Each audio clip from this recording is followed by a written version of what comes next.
Assalamualaikum geng. Bersama saya lagi Pablo Hakim. So hari ni Pablo tak ada pun nak buat konten apa-apa, just macam nak berborak dengan korang semua.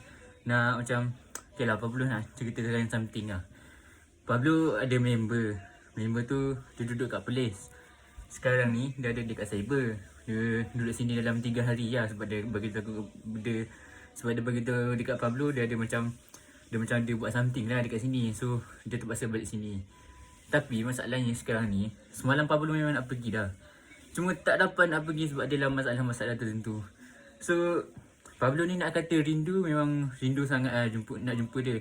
But last kita orang jumpa dia masa tu Form 2 ke Form 3 macam tu lah. Sebab Pablo memang rapat dengan dia dekat 2 tahun lah. So maksudnya dalam Form 3 tu dia dah pindah ke sana. Dia ambil sekolah kat sana lah. So Pablo memang rindu sangat dia nak jumpa dengan dia guys.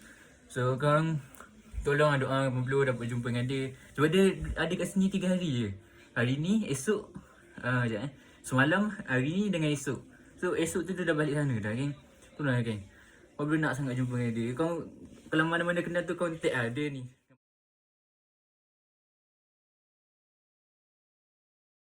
Nampak dia. Tolong guys ni, tolong. Assalamualaikum.